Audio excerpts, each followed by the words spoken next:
ओम नमो भगवते वासुदेवाय। ओम नमो भगवते वासुदेवाय। ओम नमो भगवते वासुदेवाय। ओम नमो भगवते वासुदेवाय।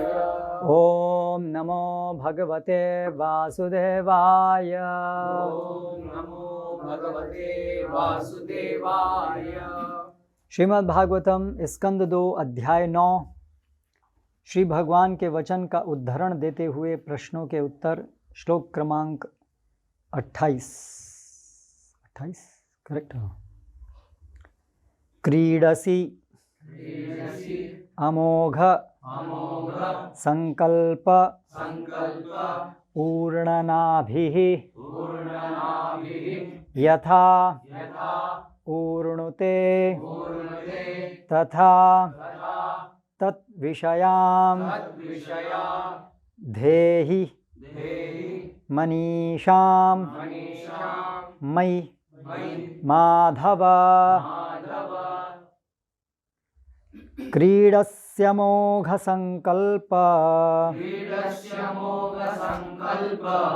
ऊर्णनाभिर्यथोर्णुते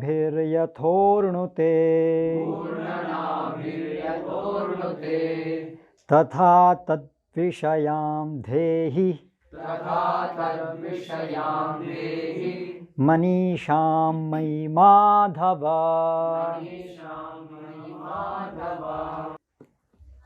क्रीडसि जिस प्रकार खिलवाड़ करते हो। अमोघ अचूक। संकल्प निश्चय। ऊर्णनाभिः मकड़ी। यथा जिस प्रकार ऊर्णते ढक लेती है। तथा उसी प्रकार तत्विषयाम उनके विषय में धेहि मुझे बताएं। मनीषाम दार्शनिक विधि से। मई मुझको। माधव समस्त शक्तियों के स्वामी।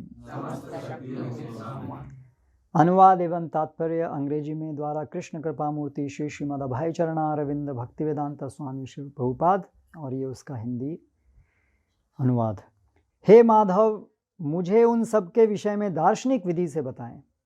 आप मकड़ी के समान खेल करने वाले हैं, जो अपनी ही शक्ति से अपने को ढक लेती है। आपका संकल्प अचूक है।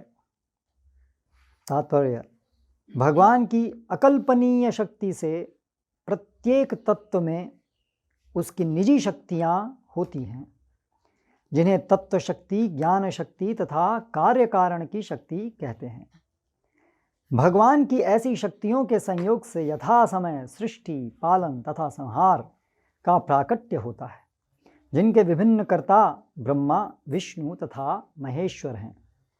ब्रह्मा सृष्टि करता है, विष्णु पालन करता है और शिव संहार करता है। किंतु ये सभी कर्ता तथा शक्तियाँ भगवान के ही प्रतिकप हैं। प्रतिकप क्या होता है? प्रतीकप, प्रतीक रूप, करेक्ट, प्रतिकप। अतः भगवान के अतिरिक्त अन्य कुछ भी नहीं है, अथवा विभिन्न विविधताओं का एक ही परम स्रोत है। इसका सही उदाहरण मकड़ी तथा मकड़ी का जाला है। यह जाला मकड़ी द्वारा बुना जाता है, उसी के द्वारा उसकी रक्षा की जाती है, और जब मकड़ी की इच्छा होती है तो वह उसे अपने भीतर समेट लेती है। मकड़ी जाले के भीतर ढकी रहती है। यदि एक तुच्छ मकड़ी अपनी इच्छानुसार कार्य करने की इतनी शक्ति रखती है, तो फिर परमात्मा अपनी परम इच्छा से सांसारिक प्राकट्य के सृजन, पालन तथा संहार का कार्य क्यों नहीं कर सकते? भगवत कृपा से ही ब्रह्मा जैसा कोई भक्त या उन्हीं के समान शिष्य परंपरा में से कोई अन्य भक्त सर्वशक्तिमान भगवान को समझ सकता है, जो विभिन्न शक्तियों के द्वारा अपनी दिव्य लीलाओं में नित्य लगे रहते हैं। ओम अज्ञानतिमिरान्धस्य ज्ञानञ्जनशलाकया चक्षुरुन्मीलितं येन तस्मै श्रीगुरवे नमः। श्रीचैतन्यमनोभीष्टं स्थापितं येन भूतले स्वयं रूप कदा मह्यं ददाति स्वपदान्तिकं।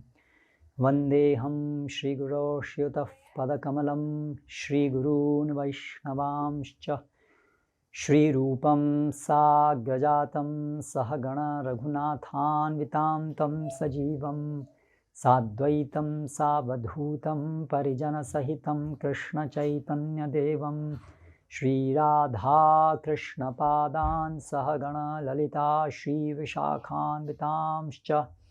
जय श्रीकृष्णचैतन्य प्रभु नित्यानन्द श्री अद्वैत गदाधर श्रीवासादि गौरभक्तवृन्द।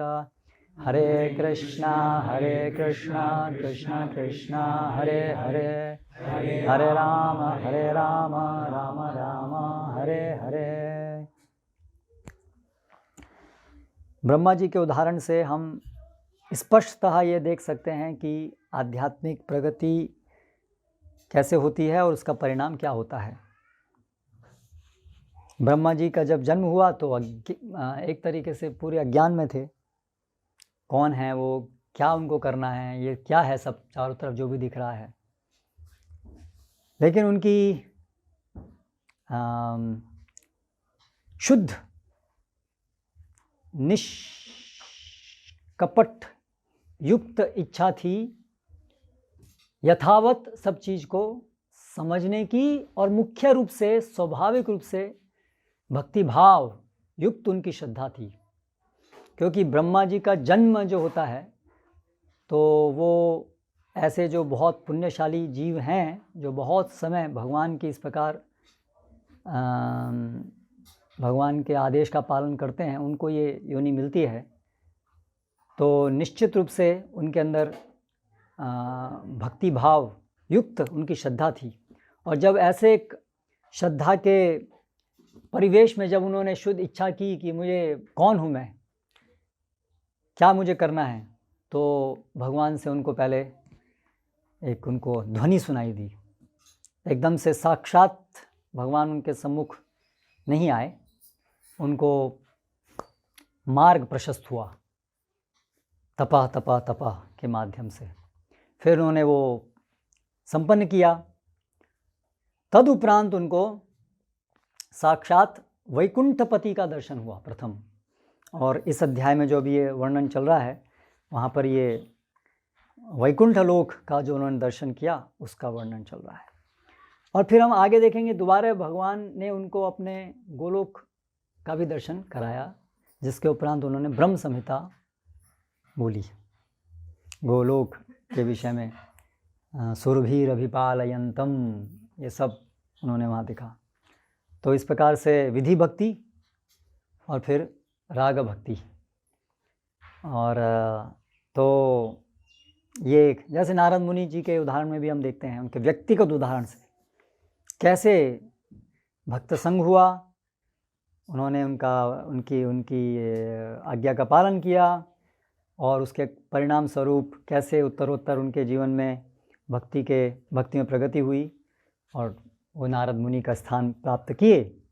तो ये सब सुनकर के हमें बड़ा उत्साह आना चाहिए कि यहाँ पर हमारे सामने केवल थ्योरी नहीं है, बल्कि एग्जाम्पल भी हैं, उदाहरण भी हैं, जहाँ पर और वो उदाहरण बड़े विस्तार से, यथासंभव विस्तार से हमारे सामने प्रस्तुत हैं, जिससे कि हम पूरा विश्वास कर सकें, विश्वास हमें हो सके कि ऐसे ऐसे हुआ है। वीतराग भय क्रोधा बहवा ज्ञान तपसा पूता मद भाव मागता। बहवा, बहुत लोग ऐसे पूर्व में भी आ चुके हैं। आप डरो मत, आप पूरे विश्वास से और मन लगा करके पालन करो, आप उस फल को प्राप्त कर सकते हैं। तो इसी प्रकार ये सब उदाहरण भी हमारे लिए हैं। तो इवन अभी रिसेंटली भी हम देखते हैं, कृष्णदास कविराज गोस्वामी नित्यानंद प्रभु का दर्शन प्राप्त किए, उनके जो भाई थे, तो वो जब नित्यानंद प्रभु उनके घर आए तो उनको सही से समझ नहीं पाए, उनका सम्मान नहीं किए। करेक्ट? नहीं, दोनों थे। एक उनके पुजारी थे घर में, गुणार्णव दास मिश्र, तो वो उनका अपमान किए, वो मतलब उनका ध्यान नहीं दिए। फिर उनके जो भाई थे वो भी उनको बोले कि नित्यानंद चैतन्य महाप्रभु में मेरी विश्वास है, लेकिन नित्यानंद प्रभु में विश्वास नहीं है। तो इस तरह से वो उनका अपमान किए। तो फिर वो कृष्णदास कविराज गोस्वामी जो हैं उनको डांटे, और तत्पश्चात नित्यानंद प्रभु ने उनको दर्शन दिया और उनको बताया कि आप क्या करो आगे, और अभी आप जाओ वृंदावन में और वहाँ पर जो है आपको सब आपकी वांछाएं पूरी होंगी, ऐसा कह करके उनको भेज दिया। फिर कृष्णदास कविराज गोस्वामी बता रहे हैं कि कैसे, ये तो पूरा उनका वर्णन है चैतन्य भागवत के अंदर कि नित्यानंद प्रभु डिटेल में है वहाँ पर, चैतन्य चेतावनी में बहुत संक्षिप्त में है, चैतन्य भागवत में सार से है। नित्यानंद प्रभु का जो उनको दर्शन हुआ और उनसे उनको वो इंस्ट्रक्शंस प्राप्त हुई, और नहीं, ये नित्यानंद प्रभु का जो रूप उन्होंने देखा उसका वर्णन। तो और तत्पश्चात वो वहाँ पर गए और वहाँ पर कैसे फिर कृष्णदास कविराज गोस्वामी को रूप गोस्वामी, सनातन गोस्वामी और अंत में रघुनाथ दास गोस्वामी की शरण उनको प्राप्त हुई, और उनके माध्यम से स्वरूप दामोदर गोस्वामी ने जो पूरा चैतन्य महाप्रभु के विषय में जो सब उसका साक्षात्कार उनकी कृपा से उनको प्राप्त हुआ, जिसके माध्यम से फिर उन्होंने ये चैतन्य चरितामृता लिखी। तो वहाँ लिख रहे हैं कि जब उनका ये आदेश प्राप्त हुआ और जब वो वहाँ पर वृंदावन में गए तो कैसे हर चीज़ उनकी कृपा से, वो जो उनका एक केवल ये था कि बस आप जाओ, आपकी सब इच्छाएं सब वहाँ पूरी हो जाएंगी। तो ऐसे ही बस उनका एक वाणी से वो सब पूरा जा कर के मेरा वो सब उनका संग प्राप्त हुआ और सब कुछ स्पष्ट हुआ। तो ऐसे बहुत सारे उदाहरण देखते हैं अभी हिस्ट्री में भी, रिसेंटली हम देखते हैं शिला प्रभुपाद के उदाहरण में भी देखते हैं। शिला प्रभुपाद अमेरिका जाते समय कैसे भगवान ने उनको, तो ये स्वप्न में भी भगवान मार्गदर्शन देते हैं, ऐसे उदाहरण हैं। तो इस तरह से ये बहुत हमें उत्साहजनक हमारे लिए होना चाहिए कि ये सब मार्ग हमारे लिए भी है। अगर हम भी उनका पथ का अनुसरण करेंगे, पद चिन्हों का, तो भगवान तो उत्सुक ही हमें भी ये मार्गदर्शन देने के लिए। ददामि बुद्धि योगम तम येन माम उपयान्ति ते, सब प्रकार का मार्गदर्शन, सब प्रकार का साक्षात्कार देने के लिए भगवान उद्यत हैं, यही भगवान चाहते हैं। तो अभी हमारे ऊपर है कि हम कितना इसको ग्रहण करेंगे। तो यहाँ पर अभी ब्रह्मा जी भगवान ने उनको अपना दर्शन कराया। अभी वो दर्शन ऐसा नहीं था जैसे हम देखते हैं टेलीविज़न में एक दर्शन होता है ना, एक ठीक है, एक वहाँ आप टेलीविज़न में दिखाया ये घटना वहाँ घट रही है, ऐसा नहीं था, बल्कि प्रवेश था उसमें। करेक्ट? नॉट जस्ट देखना है, बस उसमें प्रवेश है। तो वहाँ उस पर पूरा वहाँ प्रवेश किए, वहाँ भगवान बात कर रहे हैं उनसे, भगवान ने बात की, भगवान ने उनसे कोई स्पर्श किया। करेक्ट? तो प्रविष्ट वहाँ हो गए, लीला प्रविष्ट। और फिर उनसे सारा उनको आगे उनकी सेवाएं कैसे करेंगे ये सब मार्गदर्शन प्राप्त हुआ। शिला प्रभुपाद को भी हम देखते हैं, भक्तियान सरस्वती महाराज के जीवन में हम देखते हैं, वो जब उनके दोनों गुरुजन का तिरोभाव हो गया तो वो कुछ समय के लिए बहुत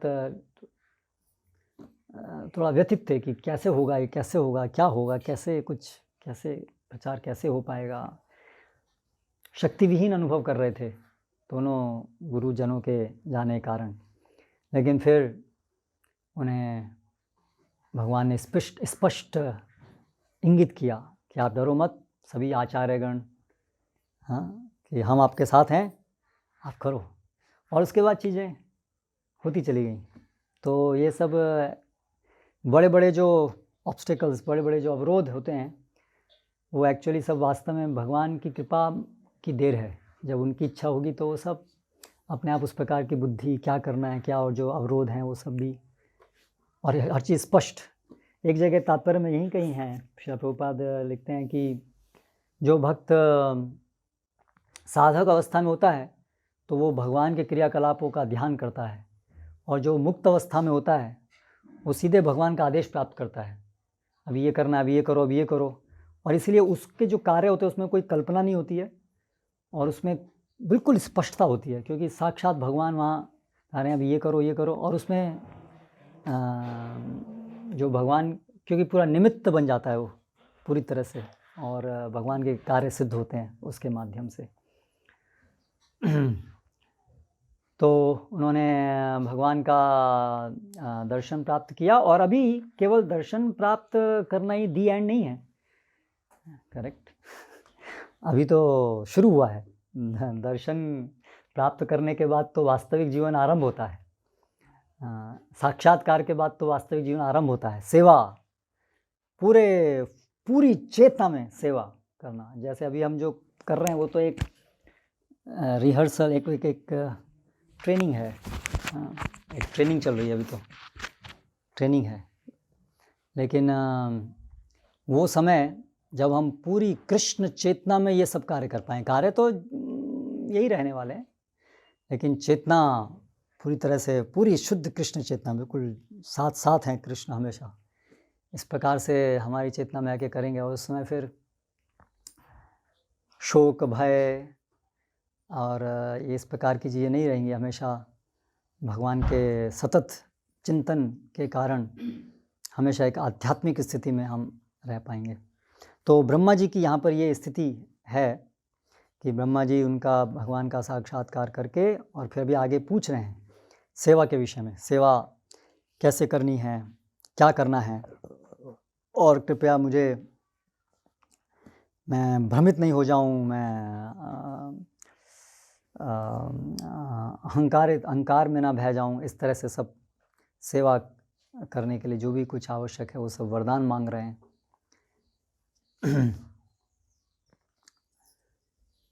तो भगवान का चिंतन करने के लिए भगवान प्रार्थना करना, अपनी सेवा के लिए प्रार्थना करना कि हमें सेवा के लिए मार्ग दिखाएं, और ऐसे ही ऐसे बड़े कुछ हम व्यवस्थित तरीके से जब सेवा करना चाहते हैं, कुछ जिसमें जितनी भी रिस्क, जितनी भी परेशानियां उसको लेना चाहते हैं, तो फिर स्वाभाविक रूप से अवसर मिलता है हमको भगवान से प्रार्थना करने का। जब हम अपने को झोंकते हैं सेवा में तो मौका मिलता है बहुत गहराई से प्रार्थना करने का। जब हम झोंकते नहीं, अपना दूर दूर रखते हैं, तो फिर अधिकतर हम अपने पे ही आश्रित हैं, इसलिए प्रार्थना करने के लिए भी हम हृदय से प्रार्थना नहीं कर पाते हैं। लेकिन जब अपने को सर्वस्व न्यौछावर करते हैं तो आसानी से वो हृदय से प्रार्थना कर पाते हैं।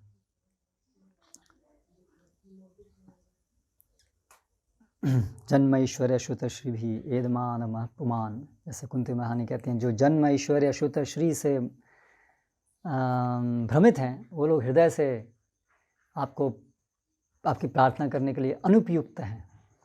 इसलिए अभी वो हमारे हाथ में है कि हम निकट से ये संबंध बना पाएंगे कि नहीं बना पाएंगे। जितना ज़्यादा हम सेक्रीफाइस करेंगे अपने भोग वासना को, भगवान की सेवा को जितना अपनाएंगे, उतना ही हमें कठिनाइयाँ आएंगी, अवरोध दिखेंगे। अवरोध तो भोग वाले रास्ते में भी हैं, लेकिन बहुत ही जगत में तो भगवान की सेवा के रास्ते में भी अवरोध आएंगे ही। लेकिन जब हम भगवान की तरफ चलते हैं तो वो अवरोध जो हैं वो हमारे लिए सहायक हो जाते हैं हृदय से प्रार्थना करने के लिए। और दूसरे रास्ते में जो अवरोध आते हैं वो किस लिए सहायक होते हैं? पुनरपि जन्म पुनरपि मरणम पुनरपि जननी जठरे शयनम, केवल इसी के लिए सहायक होते हैं। इस तरह से फिर हमें ये सब अवसर मिलते हैं। तो अभी प्रश्न क्या कह रहे हैं इस पिछले श्लोक में, इसमें कि आप मुझे अपने रूप के विषय में बताइए, आप किन किन रूपों में आप प्रकट होते हैं, आध्यात्मिक जगत में आपके कौन से रूप हैं, आप इस भौतिक जगत में किन रूप में प्रकट होते हैं।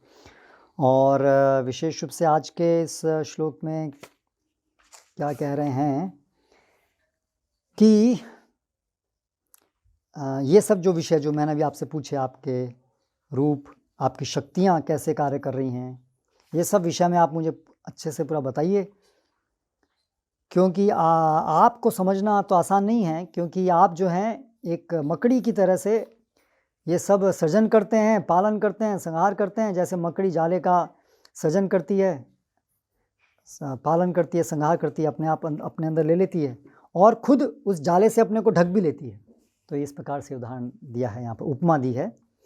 तो उसी प्रकार से भगवान आप भी अपने आप इस समस्त जगत को उत्पन्न करते हैं, पालन करते हैं, संहार करते हैं और फिर भी पीछे रहते हैं। तो ये मैं समझना चाहता हूँ, क्योंकि इसको समझ करके मुझे भी अभी ऐसा ही कार्य आपकी सेवा में करना है सृजन का। तो अगर मैं समझ पाऊँगा कि आप कैसे करके भी इससे प्रभावित हुए रहते हैं, तो मैं भी ऐसे रह पाऊँगा। जैसे कि भगवान कहते हैं भगवद गीता के अंदर, चातुर्वर्णम मया सृष्टम गुण कर्म विभागशः तस्य कर्तारपि माम विद्या कर्तारम अव्ययम। अच्छा, न माम कर्माणि लिम्पन्ति न मे कर्म फले स्वेहा इति माम यो भी जानाति कर्मभिर्न स बध्यते। तो भगवान की ईश्वरता को समझने का परिणाम क्या होगा?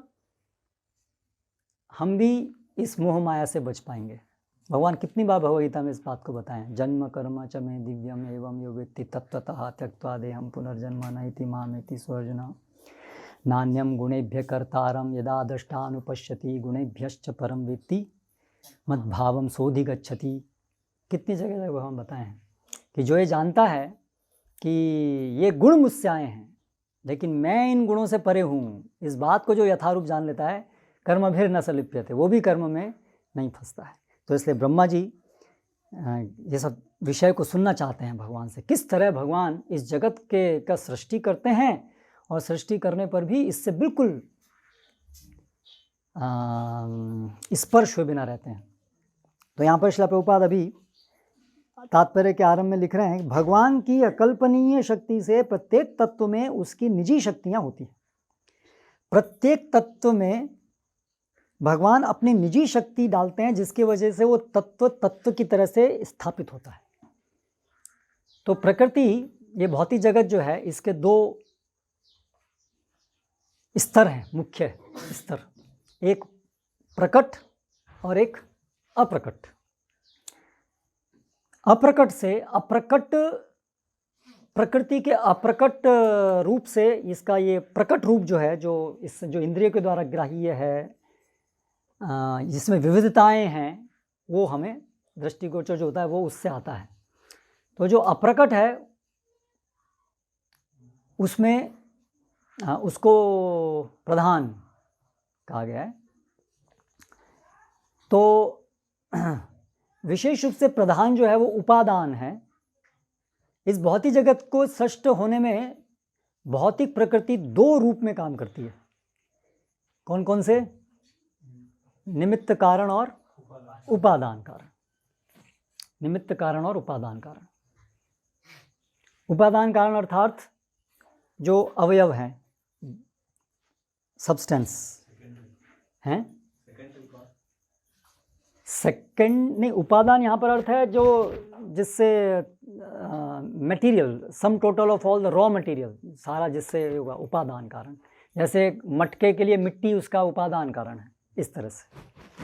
और निमित्त कारण है जो उसको शक्ति जो संचारित कर रही है, वो निमित्त कारण है।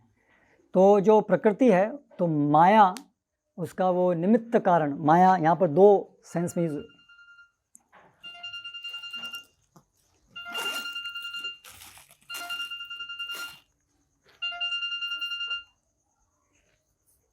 स्ट्रेंज।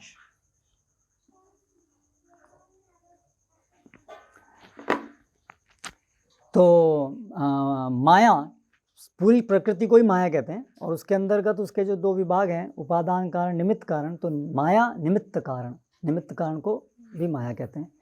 और उपादान कारण वो प्रधान है।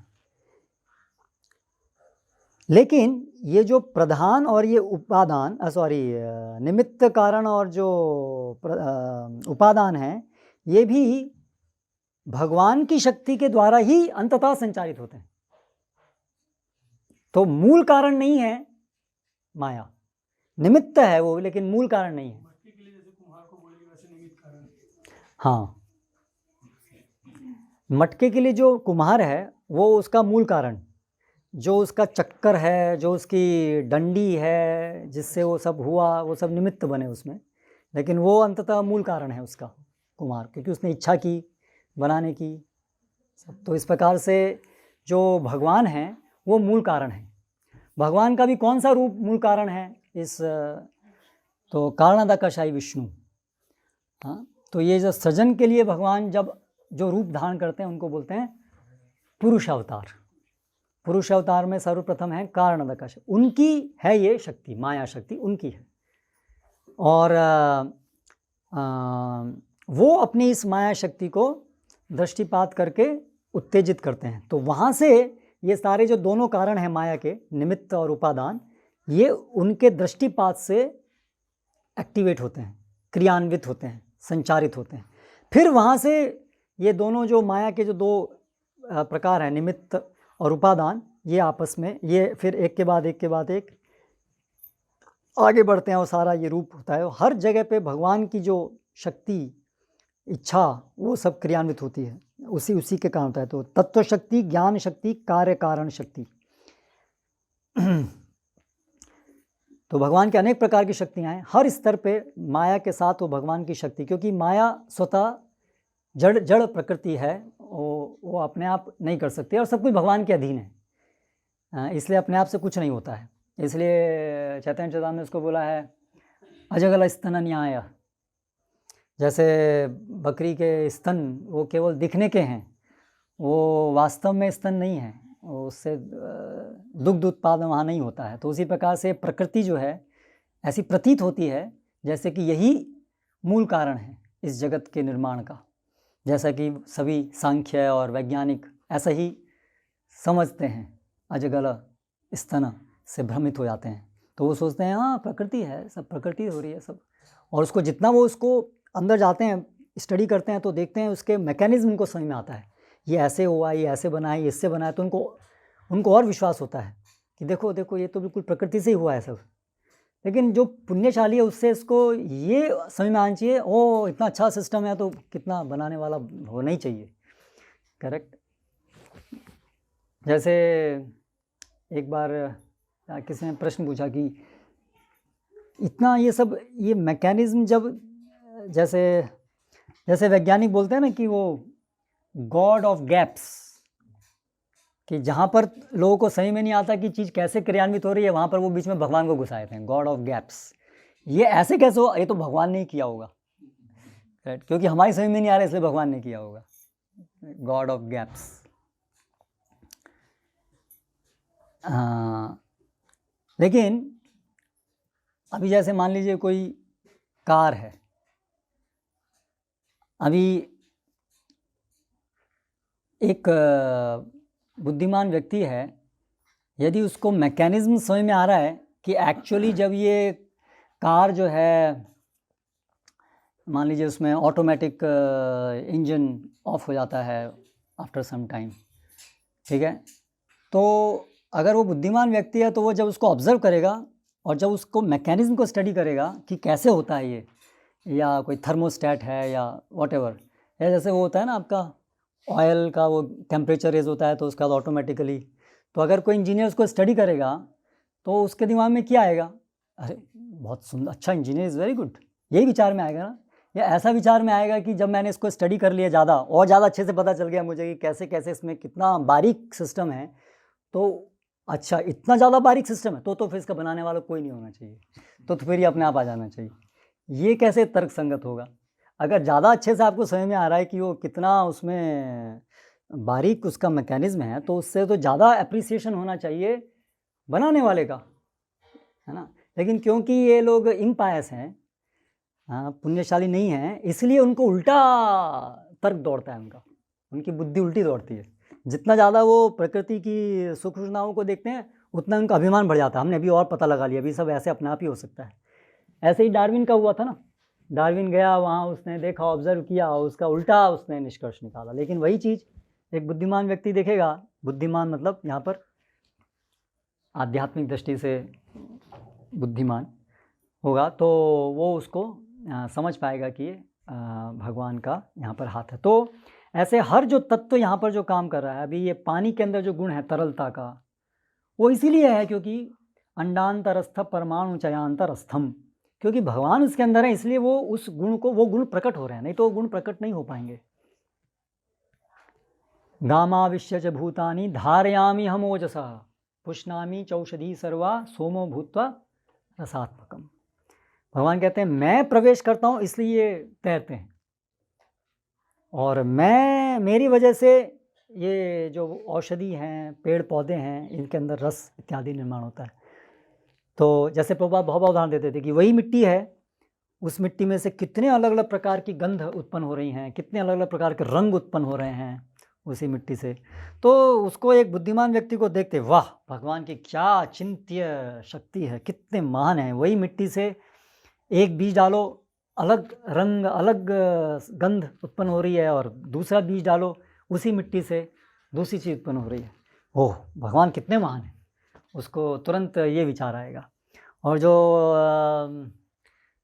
दुर्बुद्धि है उसको देख करके अच्छा तो कैसे इसका कुछ मैं कहें, हाँ ये ऐसे होता है, ऐसे भगवान तो दिखे ही नहीं मुझे, भगवान नहीं दिखे इसमें, मैंने बहुत सारा स्टडी कर लिया, भगवान नहीं दिखे। तो जैसे मकड़ी जाले के पीछे रहती है, दिखती नहीं है, तो ऐसे ही भगवान जो हैं मूर्खों के लिए भगवान पीछे रहते हैं। देखी या ना देखी, देखी या ना देखे जो तो अभक्त रगण,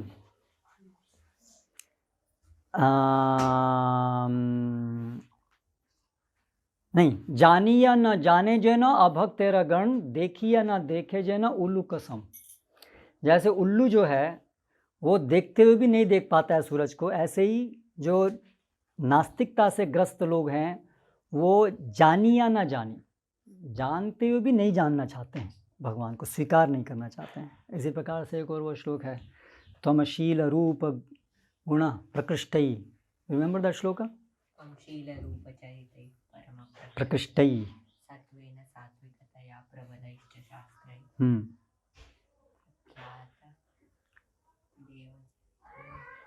वहीं पर तो देवासुर प्रकृतयः प्रभवन्ति वैथुं। हाँ, फिर चौथी लाइन देवासुर प्रख्यात,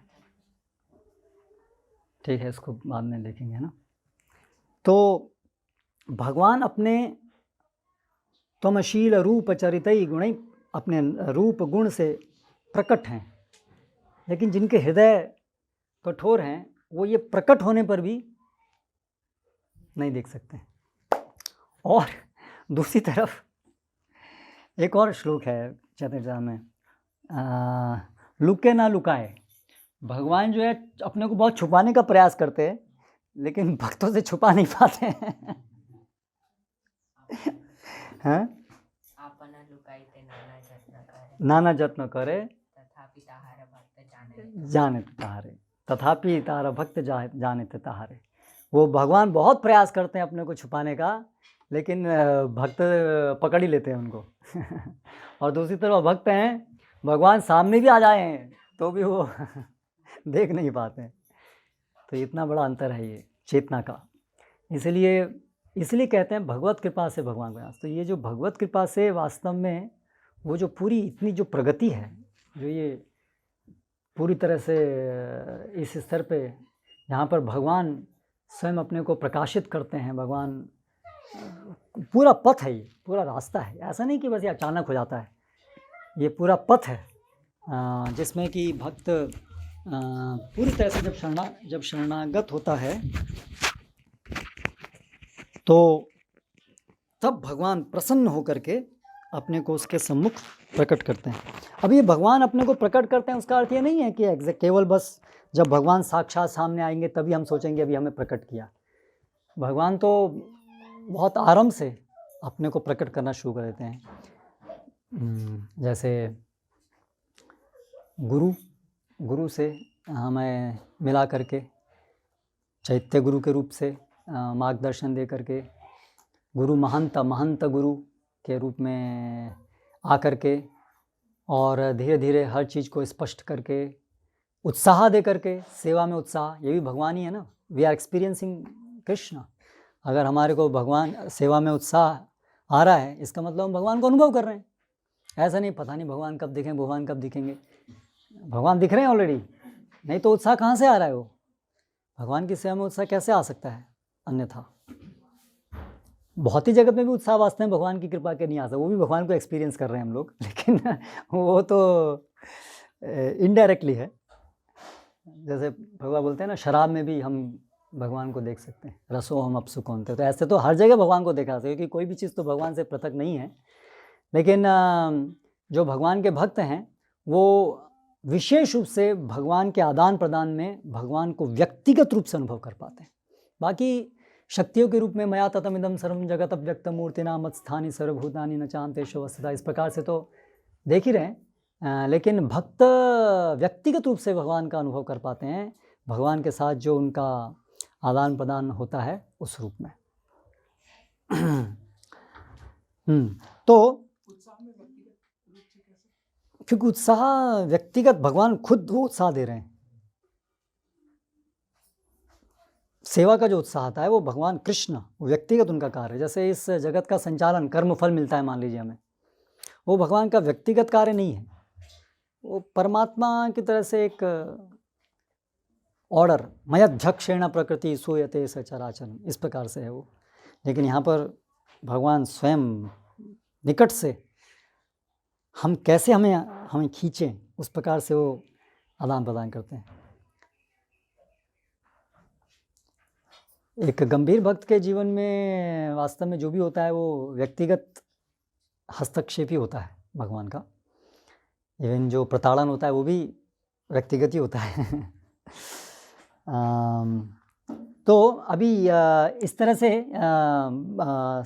भगवान जो है अपनी जो भी सारे तत्व हैं वो भगवान की शक्ति के द्वारा ही संचालित होते हैं। तो अभी जो सांख्य, निरीश्वरवादी सांख्यवाद हैं, वो क्या सोचते हैं कि ये जो सृष्टि की रचना है वो प्रकृति के ही द्वारा केवल उसमें हुई है, ईश्वर कोई नहीं। वो भी यही सब पढ़े हैं, सब सांख्य जो दर्शन है निरीश्वरवादी, वो भी सब वेदों के आधार पे ही है। और वेदों में जैसे पुरुषः प्रकृतिस्थोपि भुंक्ते प्रकृति जान गुणान कारणम गुणसंगस्य सदसद्योनि जन्मसु। फिर कार्य कारण कर्तृत्व हेतु प्रकृति रुच्यते, पुरुषः सुख दुखानां भोक्तृत्व हेतु रुच्यते। तो अभी ऐसे ये वचन पढ़ेंगे हम, तो यहाँ पर ईश्वर डायरेक्टली नहीं दिख रहे हैं, यहाँ केवल पुरुष और प्रकृति दिख रहे हैं। तो ऐसे शास्त्रों में बहुत सारे वचन हैं जहाँ पर भाई ऑब्वियस है, कोई भी प्रोसेस को डिस्क्राइब करेंगे तो हर सेंटेंस में तो भगवान नहीं आएंगे ना, बहुत सारे उसमें डिटेल व्याख्या चल रही है। तो वो लोग इन वाक्यों को ही परम समझ करके, और ये सब जो वाक्य हैं जहाँ पर स्पष्टता भगवान बता रहे हैं कि भगवान कैसे भगवान से सजित हो रहा है, वो सबको वो गौण समझते हैं, उसको ध्यान नहीं जाता है उनका। और ये सब जो वाक्य हैं तो उसके अनुसार वो ये क्या ये निकालते हैं, निष्कर्ष निकालते हैं कि प्रकृति, 3 गुण वाली प्रकृति अप्रकट अवस्था में न्यूट्रल स्टेज में रहती है, उसमें जो गुण है वो सम अवस्था में रहते हैं, सम अवस्था के कारण वो अप्रकट रहते हैं। तो सही बात है, इसमें गलत नहीं है, ये सब सही बात है, यही सही बात है। लेकिन सबसे बड़ी गलती क्या है कि वो कनेक्शन जो है भगवान के साथ वो वहाँ वो नहीं देख पा रहे हैं। बाकी बहुत सी चीज़ें हैं जो सही हैं। फिर पुरुष जो आत्मा है, पुरुष, हाँ, हम क्या बात कर रहे हैं, प्रकृति कैसे सृष्ट होती है, क्यों सृष्ट होती है। तो पहले सब मिला जुला था, सारे जीव और प्रकृति। अप्रकट अवस्था में जीव कुछ भी प्रकट नहीं है, उस समय सब दूध पानी जैसे मिल गया है पूरा, ऐसे पूरा एक है पूरा, उसमें कोई विविधता नहीं है। तो उनके अनुसार तो जो ये आत्मा है, जो भी आत्मा है लेकिन पूरा मिला हुआ है प्रकृति के साथ, तो उसको बड़ा एक इच्छा होती है जानने की मैं कौन हूँ। उसको अपना आइडेंटिटी क्राइसिस होता है कि कौन हूँ, मैं कौन हूँ। जैसे आप कहीं भीड़ में बहुत सारे चले जाएं, सब पता नहीं मैं कौन हूँ, मैं अपनी आइडेंटिटी को खो देते हैं हम लोग कि सब कहीं खो नहीं जाएंगे हम यहाँ से, इतने सारे उसमें मैं कौन हूँ, मेरा कौन है। तो इस तरह से एक जीव को जो है एक एंग्जाइटी होती है कि मैं कौन हूँ, मैं कौन हूँ। तो वो जो प्रकृति है उसको अभी करुणा आती है पुरुष के ऊपर कि ये जान नहीं पा रहा है कि वो कौन है, वो आत्मा है, वो प्रकृति से भिन्न है। इसीलिए अभी जो ये प्रकृति है वो जो पुरुष है, जो अभी पुरुष के रूप में नहीं है, सब मिक्सचर है, वो उसकी ऐसी उत्कंठा की वजह से ये प्रकृति अभी अपना रूप लेना शुरू करती है, 3 गुणों को प्रकट करती है, हाँ 3 गुण को प्रकट करती है, अलग अलग शरीर उत्पन्न करती है, अलग अलग विचित्रता उत्पन्न करती है। किस लिए? पार्थक्य उपस्थित करने के लिए कि तुम अलग हो, मैं अलग हूँ। इसके कारण से प्रकृति जो है वो ये सृजन करती है। तो प्रकृति सृजन करती है, सांख्य के अनुसार प्रकृति सृजन करती है और उसको एक मौका देती है जीव को समझने का, अहम ब्रह्मास्मि, कि मैं आत्मा हूँ, ये जानने का एक मौका देती है। और जैसे ही जीव ये जान जाता है कि मैं आत्मा हूँ, तुरंत प्रकृति जो है वो अपने को बन। लास्ट टाइम मैंने बताया था जैसे कि वो एक डांसर, नर्तकी वो नृत्य करती है और जब जो ऑडियंस है व्हेन दे आर सेटिस्फाइड वो नर्तन बंद कर देती है। तो ऐसे प्रकृति जो है वो आत्मा जब तक कुंठित है कि मैं कौन हूँ, मैं कौन हूँ, मैं कौन हूँ, तब तक प्रकृति नृत्य रूप में ये जगत का अभिव्यक्ति करती है। और जब आत्मा समझ जाता है कि मैं आत्मा हूँ, फिर वो खेल ख़त्म कर दी, क्योंकि उसकी अभी आवश्यकता नहीं रह गई है। ऐसा करके सांख्य निरीश्वरवादी सांख्य होते हैं। तो इनमें बहुत सारी चीज़ें सही हैं उसमें, ये 3 गुण इस प्रकार से रहते हैं। Just after 2 minutes we will take questions। लेकिन सबसे बड़ी गलती है कि तो उसमें एक प्रश्न आता है वहाँ पर कि उनके अनुसार ही पुरुष अनेक हैं। तो प्रश्न ये उठता है कि ये जो आइडेंटिटी क्राइसिस हुआ, ये कौन से एक पुरुष को हुआ, सबको एक साथ हो गया, क्या हुआ? Valid question. मान लीजिए सबको एक साथ हुआ, तो ये बड़ा प्रश्न है कि एक साथ कैसे सबको ये प्रश्न उठ गया कि हम कौन हैं। कोई कॉन्फ्रेंस की उन्होंने पहले कि हम भाई क्या आपका प्रश्न यही, अच्छा मेरा भी है, तुम्हारा भी है, अच्छा सबको एक ही प्रश्न है, तो क्या ऐसा हुआ?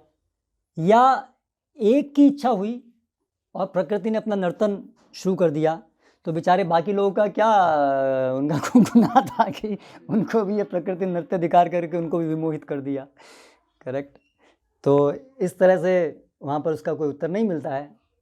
तो क्योंकि ये जो भगवान के साथ, जो ईश्वर के साथ जो कनेक्शन है, वो लोग वहाँ पर उसको नहीं देख पा रहे। लेकिन यहाँ पर हम देख रहे हैं भागवत में बिल्कुल स्पष्ट उसका उल्लेख है कि भगवान स्वयं कैसे बता रहे हैं कि ये अहम एवाशमेवाग्रे, अभी आगे आएगा कि कैसे ये प्रकृति से मैं था। ऐसा नहीं बस प्रकृति और पुरुष और वो सब एमेलगेमेटेड फॉर्म में थे, ऐसा नहीं है, उससे पहले मैं था। तो यह बात बिल्कुल सही है। प्रलय के बाद सभी जो बद्ध जीव हैं वो सब कारणोदकशायी विष्णु और अंततः संकर्षण, जो संकर्षण द्वितीय जो चतुर्व्यूह है, तो उनके अंदर समाहित रहते हैं। फिर जब सृजन होना होता है तो वो संकर्षण के विस्तार होते हैं महाविष्णु, और फिर महाविष्णु दृष्टिपात करते हैं वहाँ पर, वो शंभु के रूप धारण करके, और फिर दृष्टिपात से जीवों को आरोपित करते हैं। और वहाँ से फिर ये अप्रकट रूप से जो प्रकृति है वो प्रकट रूप में आनी शुरू होती है, प्रधान से महत्तत्व, और उसके बाद एक के बाद एक चलती है। तो वो सब चीज़ सही हैं, तो बहुत सारी चीज़ें वो सही समझ रहे हैं, लेकिन मेन जो कनेक्शन है भगवान के साथ वही नहीं समझ रहे हैं। आजकल के वैज्ञानिक भी कई चीज़ें सही समझ रहे हैं, लेकिन सबसे इम्पोर्टेंट चीज़ सही नहीं समझ रहे हैं। बाकी सब चीज़ समझ के भी बेकार है, क्योंकि अगर सबसे इम्पॉर्टेंट चीज़ नहीं समझी कि भगवान के साथ क्या कनेक्ट, क्योंकि वही तो कनेक्शन है जो बंधन या मोक्ष कारण बनेगा, सबसे इम्पोर्टेंट। नहीं तो यही माया, इसको ज़्यादा जानने से आप और बंधन में ही फंसेंगे। तो जो आपको डिस्कनेक्ट करने वाला है अल्टीमेटली, वो तो यही कनेक्शन है। तो वो बहुत कुछ जान रहे हैं, लेकिन जो जानने योग्य है प्रथम, वो नहीं जानने कारण उनका ज्ञान उनके ऊपर बर्डन बनता है, भार। या सर्प मणि किम न सौ न भयंकर, मणि वाला सर्प क्या भयंकर नहीं होता है? तो उसी प्रकार से उनका जो ज्ञान है वो और कष्ट का कारण बनता है। ठीक है, तो यहाँ पर समाप्त करते हैं। हरे कृष्णा। यस इसमें ये कैसे होता कि आत्मा को जैसे एंजाइटी हुई थी, प्रकृति ने नर्तन दिखाया। भाई देखिए, ये जो है सांख्य विचार है। मैं पूछ रहा हूँ, पूछ रहा हूँ सांख्य का कुछ है पता है? हाँ ओके, मतलब मेरा नहीं है ये, वास्तविकता नहीं है। हाँ, तो उनके अनुसार अभी आत्मा को पता चल गया मैं आत्मा हूँ, उसके बाद क्या होता है? बस वापस एमलगेमेटेड, फिर एंजाइटी होगी। अभी वो तो जब होगी तो दोबारा नर्तक से दोबारा नाचना शुरू होगा प्रकृति का। तो ये प्रश्न है कि अभी सृष्टि प्रारंभ नहीं हुआ, तो ब्रह्मा जी गए भगवान का दर्शन, तपा से उनको ये मौका मिला। तो यहाँ पे मकड़ी का उदाहरण बता रहे हैं, उसका जाल का, क्योंकि अभी नहीं हुआ। भाई बिल्डिंग बनने से पहले डिजाइन तो पहले बन जाता है। तो ऑलरेडी वो प्रकट हो गया। यस, ब्रह्मा को तो यस। दूसरा, प्रथम जीव ब्रह्मा जी मानते हैं, तो उनका उत्पत्ति का कारण भी वही शंभु और दुर्गा देवी का ही होगा, उनके बाद ही यस। वो शिव जी के अलग अलग तत्व हैं। सदाशिव हैं एक तो, जो आध्यात्मिक जगत में हैं, फिर उनका विस्तार है शंभु, और फिर अलग अलग रुद्र हैं जो उनके ब्रह्मा जी के उससे निकलते हैं। तो वो उनकी शक्ति वहीं से शुरू होकर के फिर अलग अलग स्तर पे अलग अलग जगह प्रकट होती है।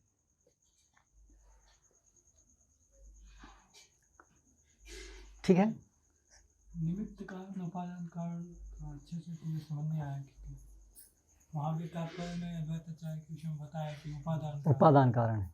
लेकिन जैसे कुम्हार के उसमें भगवान तो कुम्हार की तरह उसको समझ सकते हैं। तो ये जो तत्व हैं जो सभी अवयवों को एकत्रित करते हैं अद्वैताचार्य, वो उपादान कारण है। तो ये निमित्त कारण का इस पर्टिकुलर उसमें कौन है? जो जैसे ये सारे जो भौतिक तत्व हैं, इनको जो आगे सारी प्रक्रिया में एक के बाद एक उनका जो वो किस प्रकार से कार्य करेंगे, और एक तरीके से पूरी संयोजन कि क्या क्या होगा, किसके बाद क्या होगा, वो सब जो एक उनको मूवमेंट जो देना है उन तत्वों को, तत्व हैं लेकिन तत्वों को कैसे एक के बाद एक सबको क्रियान्वित करना है, वो कार्य है, वो निमित्त कारण है। उपादान विस्तार है, लेकिन वो उपादान कारण, उपादान को शक्ति देने वाले हैं। उपादान जो है वो भी भौतिक तत्व हैं, लेकिन भौतिक तत्व भी अपने आप से निर्मित नहीं कर सकते, मतलब वो अपने तत्व के गुणों को भी नहीं व्यक्त कर सकते। तो वो अद्वैताचार्य की शक्ति के कारण वो तत्व जो है वो तत्व के गुण प्रकट होते हैं उनमें। और जो महाविष्णु हैं, महाविष्णु वो जो निमित्त, मतलब जो उसको दोनों को जो निमित्त जो संचालित करने वाली शक्ति, वो उनसे आती है। अद्वैताचार्य में शिव जी का भी अंश है, दोनों हैं, विष्णु और शिव, वहीं पे सारा चीज वहीं पे हो रहा है, जो भी सृष्टि का जो भी। क्योंकि जो शिव जी हैं वो जब भगवान दृष्टिपात जो कर रहे हैं, तो वो तो उनकी शक्ति लेकर के वो कर रहे हैं। संकर्षण से शिव जी जो हैं वो संकर्षण के विस्तार हैं। अभी आप इधर से जाएंगे तो संकर्षण से महाविष्णु हैं, संकर्षण से महाविष्णु आते हैं, और महाविष्णु फिर दृष्टिपात जो करते हैं वो शंभु के। तो इस तरह से वो लिंक बैठता है, संकर्षण से महाविष्णु और उनसे वो, तो इस तरह से वो संबंधित होंगे। मतलब अद्वैताचार्य में तो दोनों का है, क्योंकि चैतन्य चेतावत में तो ओनली कारणोदक से विष्णु का ही वर्णन है, मगर जनरली सुनते हैं तो शिव जी का भी उनके अंदर अंश है। हाँ प्रामाणिकता कुछ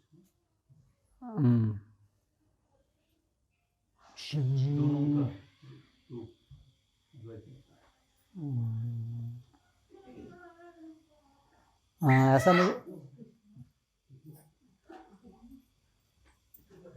ऐसा मुझे कुछ वो तो याद नहीं आ रहा है हैं। गौर गणेश दीपिका में हाँ हाँ सदाशिव सदाशिव या वो उसी प्रकार से कि क्योंकि उनका मूल वहाँ है तो उस तरह से वो शक्ति लिए हुए हैं, क्योंकि वो तो भाई शिव जी तो पूरी तरह से जैसे दृष्टिपात जो हुआ उसको क्रियान्वित करने वाले तो खुद पर्सनली वो हैं, अंततः कारण तो कैसा ही विष्णु कर रहे हैं बट उस रूप में कर रहे हैं, तो इस तरह से वो इन्वॉल्व होंगे। That's what I think. Shrimad Bhagavatam की जय, श्रील प्रभुपाद की जय।